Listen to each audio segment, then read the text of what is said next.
ইসকনের সাথে যারা জড়িত আছে, তারা মূলত সন্ত্রাসী কর্মকান্ডটাকে তারা প্রাধান্য দিয়েছে দেখেন।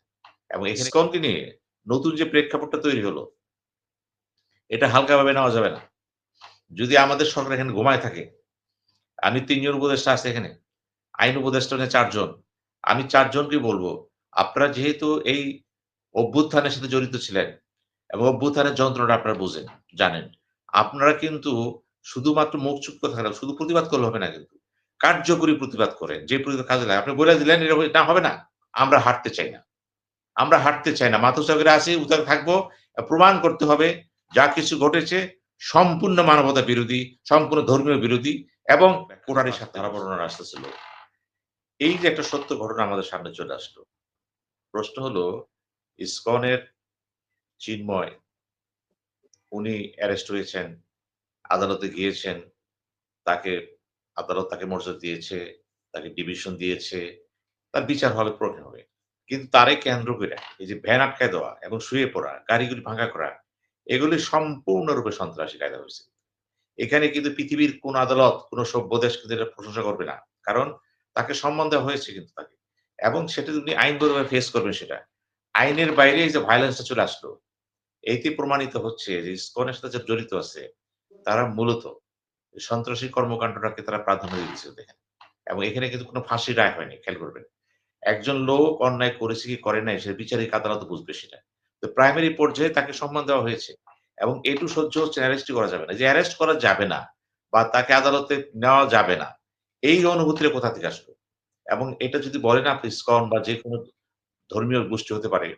স্লোগান দিয়েছে ওইটাও কিছু না। তার ধর্মের স্লোগান দিতেই পারে সে। কারণ সে ধর্মীয় নেতা। তার ধর্মের নেতা করে শুরু এগুলি আমার কাছে গুরুত্ব নাই কিন্তু। ওগুলি গতানুগতিক হতে পারে। প্রসঙ্গ হচ্ছে এই ঘটনা কেন্দ্র করে একজন আইনজীবীকে হত্যা করা হলো। এবং হত্যার যে বিবরণটা আমার এই ভাই দিলেন, আমার ভাষা নাই। আমি ভাষারুদ্ধ হয়ে গেছি। এই বিবরণ প্রমাণ করতেছে নৃশংসভাবে কিন্তু একটা ঘটনা ঘটানো হইছে। এবং তার চেয়েও দুঃখজনক ঘটনা দেখেন, সোশ্যাল মিডিয়াতে পশ্চিম বাংলার যে মিডিয়াগুলো আছে ভারতে, তারা যেভাবে প্রচারটা করতেছে পুরো উল্টা চিত্রিত। যা ঘটছে তা বলছে না। যা বলছে তা ঘটে নাই। এবং তার চেয়েও দুঃখজনক কথা হলো ইসকন হেডকোয়ার্টার থেকে আমেরিকার থেকে একটা বিবৃতি দিয়েছে এবং তারা ভারতের প্রধানমন্ত্রী নরেন্দ্র মোদীকে জানিয়েছে এবং তারা পদক্ষেপ নিতে বলেছে কিন্তু। এবং ভারত থেকে পররাষ্ট্র মন্ত্রণালয় থেকে একটা বিবৃতি দেওয়া হয়েছে। এবং তার অ্যারেস্টের ব্যাপারে বলা হয়েছে, তার মুক্তির কথা বলা হয়েছে এবং সহিংসতা বর্জন করতে বলা হয়েছে। এখন ভারত কিন্তু প্রশ্ন করা উচিত। সহিংসতা কে করল? এখানে তো সহিংসতা করা হয় নাই। বাংলাদেশে বলতে পারেন যারা সংখ্যালঘু, ধর্মীয় সংখ্যালঘু যারা আছেন, তাদের প্রতি আমরা এতটা যত্নশীল। পৃথিবীর কোন দেশে এটা নাই। একটা দেশ দেখান আমাকে। যারা ধর্মীয় সংখ্যালঘু ৮% ৯% লোক তারা এখানে আছে। তাদের প্রতি এই ৮০% লোক আমরা এতটা শ্রদ্ধাশীল, এতটা সচেতন, মনে হচ্ছে মায়ের কোলে বাচ্চা পালিত হইতেছে। এই যখন অবস্থা, এরপরে যদি বিবৃতি আসে, তাহলে বুঝতে হবে সভ্যতা ঠিক জায়গায় নাই। ঠিক জায়গায় নাই। সভ্য অসভ্য হয়ে গেছে সব। এবং ভারত থেকে যা বলা হচ্ছে, আমি তাদেরকেও বলব, আপনারা অন্ধ হয়ে গেছেন। আপনাদের সংকট হতে পারে না? পশ্চিম বাংলাদেশ সংকট হইতে পারে। তখন আপনারা কি করবেন? সংকট হইতে পারে কিন্তু।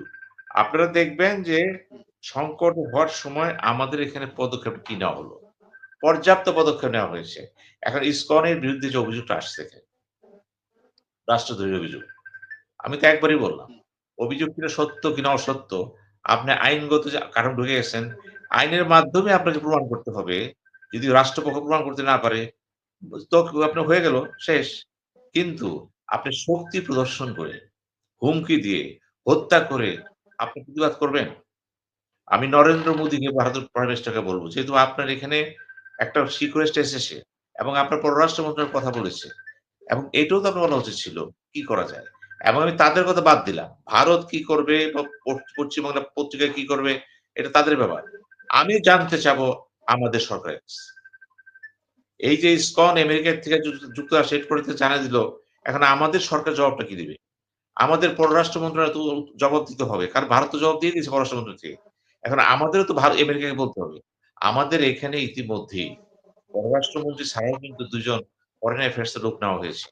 একটা বিশেষ উপদেষ্টা, আরেকজন হাই রিপ্রেজেন্টেটিভ নেওয়া হতে তাদেরও তো বলা হচ্ছে বিশেষ কাজে দেওয়া হবে।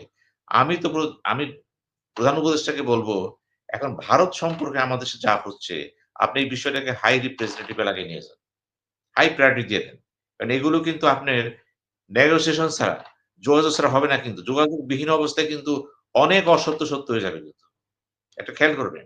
সামনে ট্রাম্প ২০ তারিখ ক্ষমতায় আসতেছে। এখন ট্রাম্পের সাথে এমনি মোদির সম্পর্ক ভালো। আমরা শঙ্কার মধ্যে আছি কি হবে না হবে জানি না। অনেক কিছু ঘটতে পারে। এর মধ্যে যদি ধর্মীয় উন্নতি দেখা দেয়, তার চেয়েও মহাসত্য হচ্ছে ইতিমধ্যেই ইসকনের যে মেম্বার এবং যিনি বড় বক্তৃতা দিয়েছেন সেখানে, এই যে তুলসী গাভেট, এই তুলসী গাভেট কিন্তু এখন ন্যাশনাল সিকিউরিটি ইন্টেলিজেন্স এর সে ডাইরেক্টর। অর্থাৎ তার আন্ডারে ১৭ টা ইন্টেলিজেন্স এজেন্সির আমেরিকান রয়েছে। অর্থাৎ তিনি সমস্ত ইন্টেলিজেন্সির শীর্ষ পর্যায়ে বসে আছেন। সমস্ত রিপোর্ট তার কাছে আসবে কিন্তু। সিআইএ থেকে শুরু করে যতই যে এফবিআই, সিআইএ সব। এবং উনি নিজেও কিন্তু কিছুটা ইসকন ঘেঁষা। এখন তাহলে কি হবে? উনি তো উনি যখন এই অবস্থা আছে এবং তিনি তো একটা ধর্মীয় অনুভূতি আসছে এখানে আছে। উনি সুমায়ান আমেরিকান কিন্তু খেয়াল করবেন। এবং তাহলে এই ইসকনকে নিয়ে নতুন যে প্রেক্ষাপটটা তৈরি হলো, এটা হালকাভাবে নেওয়া যাবে না। যদি আমাদের সরকার এখানে ঘুমায় থাকে, আমি ৩ জন উপদেষ্টা আছে এখানে। আইন উপদেষ্টা হচ্ছে ৪ জন। আমি ৪ জনকেই বলব, আপনারা যেহেতু এই অভ্যুত্থানের সাথে জড়িত ছিলেন এবং অভ্যুত্থানের যন্ত্রণাটা আপনারা বুঝেন, জানেন। আপনারা কিন্তু শুধুমাত্র মুখ চুপ করে থাকলে শুধু প্রতিবাদ করলে হবে না কিন্তু। কার্যকরী প্রতিবাদ করেন। যে প্রতিবাদ কাজে লাগে। আপনি বলে দিলেন এটা হবে না। এই সমস্ত কথা কিচ্ছু হবে না কিন্তু। এখনো কিন্তু আমরা বৈপ্লবিক কোন পদক্ষেপ কোনভাবে দেখি নাই কিন্তু।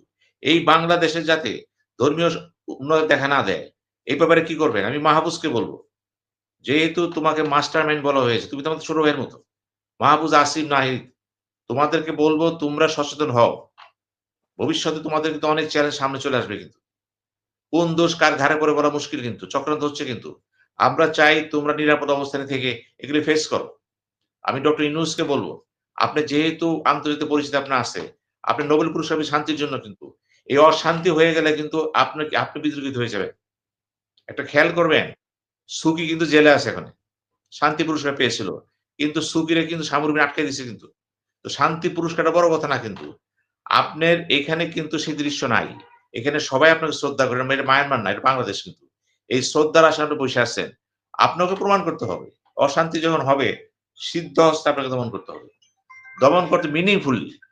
আপনি আপনার বিশেষ হাই রিপ্রেজেন্টেটিভ যারা আছে, একজন আছে, আরেকজন আছে পররাষ্ট্র বিষয়ক আপনার বিশেষ সহকারী একজন আছেন।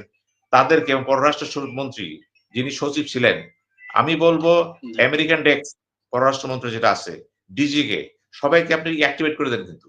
এই বিষয়গুলো যদি এখন না জানান, ইউরোপিয়ান ইউনিয়নকে জানান, আন্তর্জাতিক ধর্মীয় সংস্থাকে জানান, বিভিন্ন জায়গায় আপনি জানান। আপনি না জানান, চুপচাপ বসে থাকেন, তথাকথিত বিবৃতি দিলেন পররাষ্ট্রমন্ত্রী থেকে এই বিবৃতি দিলাম। না, এটা হবে না কিন্তু। তথাকথিত দিন চলে গেছে কিন্তু। এই বিশ্ব কিন্তু খুব সচল। প্রতি মুহূর্তে কিন্তু ঘটনা চেঞ্জ হচ্ছে কিন্তু। এর সাথে কিন্তু মুভ করতে হবে। এখনকার আমলা, ডিপ্লোম্যাটরা কিন্তু গতানুগতিক নয়, ম্যানুয়াল না কিন্তু এটা। আপনাকে প্রতি মুহূর্তে ঘটনার সাথে ঘটনা চলতে হবে কিন্তু এক ধাপ আগে।